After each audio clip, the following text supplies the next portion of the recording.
जय श्री राम। जय श्री राम। आज की बातचीत विशेषकर हमारी माताओं बहनों के लिए। आज हम रामायण के एक और प्रमुख पात्र माँ सीता से अपने जीवन में कुछ सीखने का प्रयास करेंगे कि जब दासी मंथरा ने कैकेयी को भड़काया और फिर कैकेयी ने राजा दशरथ जी से प्रभु श्री राम जी के लिए 14 वर्ष का वनवास मांग लिया। तब उसमें ऐसा कहीं भी नहीं बोला गया था कि माता सीता को भी साथ जाना है या माता सीता को भी वनवास जाना है।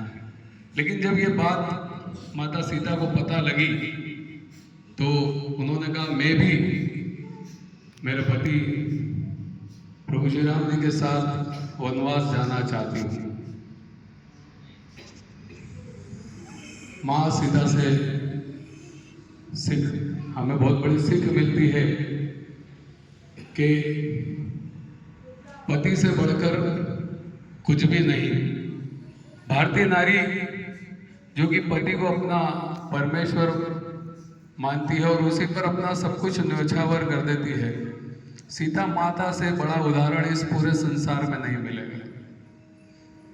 वनवास हमारे प्रभु श्री राम जी को हुआ, लेकिन संकट की उस घड़ी में, विपत्ति की उस घड़ी में माता सीता ने प्रभु श्री राम जी का साथ दिया और वो भी उनके साथ वनवास को चली गई। राम जी ने बहुत समझाया, माता सीता को बहुत समझाया, वनवास के दुख बतलाए। वनवास आसान नहीं है, देवी बहुत समझाया, लेकिन माता सीता नहीं मानी। राम जी वन गए तो वो भी उनके साथ वन गई। राम जी जमीन पे सोए तो सीता माता भी जमीन पे सोई। राम जी ने कंदमूल खाए तो सीता माता ने भी वही ग्रहण किया। राजा जनक की पुत्री, राजा दशरथ की पुत्र वधू अगर चाहती तो महलों में आराम से अपना जीवन व्यतीत कर सकते थे, लेकिन मानो मां सीता का जन्म इस संसार को यह संदेश देने के लिए हुआ है कि जीवन संगिनी की असली पहचान दुख में ही होती है। मां सीता से एक बहुत बड़ी बात जो हमें अपने जीवन में सभी महिलाओं को, सभी माताओं को, बहनों को, सबको सीखना चाहिए कि जब आपके जीवन में कोई भी परिस्थिति विपरीत आ जाए तो सबसे पहले तो उसे आपको ईश्वर की नियति मान लेना चाहिए कि ये नियति का निर्णय है, उसे मानना चाहिए, उसे स्वीकार करना चाहिए। दूसरा, अपने निष्ठा, अपने समर्पण, अपने प्रेम में कोई कमी नहीं आने देना चाहिए। माता सीता जो कि महलों की रानी बनने वाली थी, अगले पल उन्हें वनवास मिल गया। ऐसी परिस्थिति में भी वो घबराई नहीं, विचलित नहीं हुई, अपने प्यार को और बढ़ाया, अपने विश्वास को और बढ़ाया, अपनी निष्ठा को और बढ़ाया और हंसते हंसते प्रभु श्री राम जी के साथ वनवास को चले गए। और यही कारण है कि आज हम माता सीता को पूजते हैं, भगवान के रूप में पूजते हैं। तो जीवन में कभी भी परिस्थितियां विपरीत हो, सिचुएशन कितनी भी बदल जाए, लेकिन हमें उनसे परेशान नहीं होना है, बल्कि अपने निष्ठा, प्रेम, समर्पण को बढ़ाना है और अपनों के लिए वही अपनापन, वही प्यार बरकरार रखना है। एक और बात जो माता सीता हमें सिखाती है, जब वो सोने का हिरण देखती है तो उनके मन में उस हिरण को पाने की लालसा जग जाती है। वो प्रभु श्री राम जी से कहती है कि मुझे वो हिरण लाके दीजिए आप। प्रभु श्री राम जी बहुत समझाते हैं कि देखो ये माया जाल है, इसमें मत फंसो, सोने का हिरण होता ही नहीं है। पर सीता माता मानी नहीं। पत्नी जीत कर जाती है ना कभी कभी कि नहीं मानती नहीं है, तो लाना पड़ता है। तो प्रभु श्री राम जी हिरण के पीछे गए, नतीजा सब जानते हैं आप और हम, फिर सीता माता का हरण हो जाता है। मानो इस वाक्य से भी, इस प्रसंग से भी सीता माता एक बहुत बड़ा संदेश दे रही है कि सोने का हिरण होता ही नहीं है, ये सब एक माया जाल है। इसका मतलब हमारे जीवन में ये सीखना है कि इस दुनिया में कोई भी शॉर्टकट नहीं है। जल्दी अमीर बनने के ख्वाब आपको बर्बाद कर सकते हैं, क्योंकि सोने का हिरण होता ही नहीं है। तो शॉर्टकट में ना पड़े। जीवन में हम कई बार शॉर्टकट में घुस के पैसा कमाने की सोचते हैं कि ये करके और जल्दी से अमीर बन जाऊं, वो करके जल्दी से अमीर बन जाऊं, और हम बहुत बुरी तरह से इस जीवन में फंस जाते हैं। तो ऐसे माया जाल से बचे, ये एक बहुत बड़ी सीख रामायण से हमारे जीवन के लिए हमें मिलती है, जो हमें अपने जीवन में उतारना चाहिए। तो ऐसे झूठे माया जाल से बचे। एक बहुत अच्छी कहानी मैं सुनाता हूँ। कई बार हमारी महिलाएं बहुत, कहते हैं मातृशक्ति बहुत मजबूत होती है, और मतलब भगवान भी इनके सामने नतमस्तक होते हैं अगर जब ये अपने वाली पर आ जाए तो। राइट है ना, हुआ ना ऐसे कई किस्से कहानी आई कि भगवान को भी उनकी बात मानना पड़े। तो शक्ति का रूप होती हैं नारियां, पर जरूरत है कि हमें सही दिशा में मेहनत और सही दिशा में प्रयास करना चाहिए। क्या होता है कि एक बार एक आर्मी का एक व्यक्ति रिटायर्ड होके अपने गांव आता है।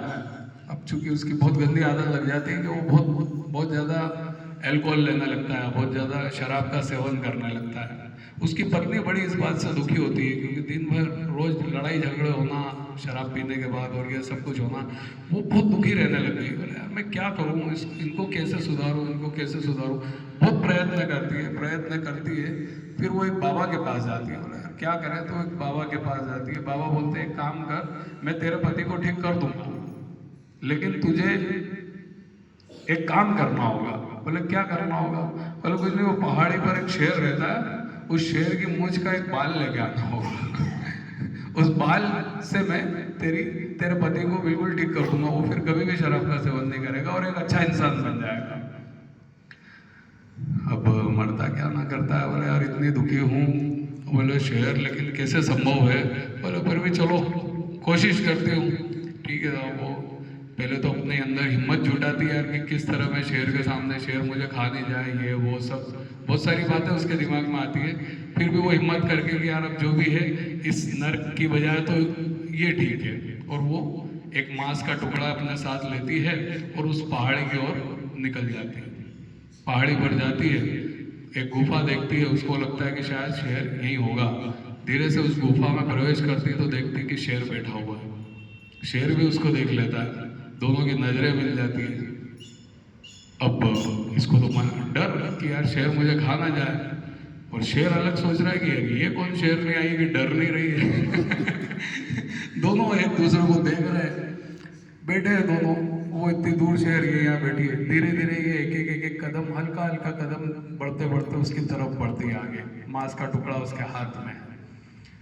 शेर बैठा बैठा देखता है, शेर भी थोड़ा थोड़ा आगे बढ़ता है। धीरे धीरे सुबह से शाम हो जाती है और वो पास पहुंचते हैं। थोड़ा वो फट से अपना जो मांस का टुकड़ा लाई थी वो शेर को डाल देती है। शेर उसको आराम से बैठ के खाने लगता है। जब वो खाने लगता है तो धीरे से उसके सिर पे हाथ फेरने लगती है, उसको लाड़ करने लगती है। धीरे धीरे शेर फ्रेंडली हो जाता है उसके साथ, क्योंकि उसको प्यार मिलता है और उसके लिए भोजन लाई तो फ्रेंडली हो जाता है। धीरे धीरे फ्रेंडली हो जाता है। एक आध दिन गुजरता है, दोनों में अच्छी दोस्ती हो जाती है। शेर सोता रहता है, धीरे से वो उसकी मूंछ का एक बाल निकाल लेती है। बहुत उसके अंदर क्या चल रहा है वो जानती है। कितना डर और सहमी हुई थी, और उस डर के साथ चूंकि उसको तो वो मूंछ का बाल लेना है, जैसे तैसे मूंछ का बाल लेके वो चुपचाप वहां से निकल जाती है और आती है बाबा के पास। और बाबा बोलती है, ये लो मूंछ का बाल, अब जल्दी से मेरे पति को ठीक कर दो, उसको अच्छा इंसान बना दो। बाबा जी वो मूंछ का बाल लेते हैं, वहीं यज्ञ चल रहा होता है, वहीं उसमें बाढ़ डाल दो। महाराज ये क्या किया आपने? बाबा जी ये क्या किया? कितनी मुश्किल से जान पे खेल के मैं इस बाल को लेके आई। मैं ही जानती हूँ कि मैं कितनी मुश्किलों से वहां शेर के सामने गई और उसकी मूंछ का बाल लेके आई और आपने उसको अग्नि में फेंक दिया। तो बाबा जी ने कहा कि तू एक जानवर को इंसान बना सकती है, हाँ? एक जानवर को इंसान बना सकती है, लेकिन तेरा पति खुद इंसान है, तो उसको इंसान नहीं बना पाई। सही दिशा में अगर प्रयास करती तो तू तेरे पति को ही वापस इंसान बना देती, शेर का बाल लाने की जरूरत नहीं थी। तो बात यही है कि हमेशा प्रयास करें तो सही दिशा में करें, आप उस काम को 100% कर पाएंगे। आप में शक्ति की कोई कमी नहीं है। महिला के अंदर पुरुषों से कई गुना शक्तिशाली होती है, कई गुना सहनशीलता भी ज्यादा है, शक्ति भी ज्यादा है। बस बात है सही दिशा की। तो जब आप सही दिशा में प्रयास करेंगे तो वो सब कुछ पा सकते हैं। तो माता सीता की तरह आजकल जो हमारे वैल्यूज खत्म होती जा रही है, संस्कार खत्म हो जा रहे हैं, है ना? क्या देख रहे हैं आजकल हम? पति खाई में पैक हो रहा है, डब्बे में पैक हो रहा है ना, सीमेंट के डब्बे ड्रम में पैक होने लग गए हैं, है ना? पतियों का मर्डर हो रहा है पत्नियों के द्वारा। ये कैसा कलयुग आ गया है, सोच के देखिए कि पति का मर्डर पत्नी कर रही है, कितना घोर कलयुग है ना? क्यों? क्योंकि हमारे संस्कार खत्म होते जा रहे हैं। उन सबको माता सीता से सीखना चाहिए कि त्याग किसको कहते हैं, समर्पण किसको कहते हैं, प्रेम किसको कहते हैं, निष्ठा किसको कहते हैं, डेडिकेशन किसको कहते हैं, वो सब उन सबको माता सीता से सीखना चाहिए। तो मेरा प्रयास था कि मैं माता सीता से जुड़ी कुछ अच्छी बातें आप तक पहुंचा पाऊं, ताकि आप अपने जीवन में और अच्छा बदलाव ला पाए। तो कोशिश करें कि माता सीता की तरह बने, एक कदम आप भी माता सीता की तरफ बढ़ाएं तो आपका पति भी एक कदम राम की तरफ बढ़ाएगा। ठीक है, धन्यवाद सभी को।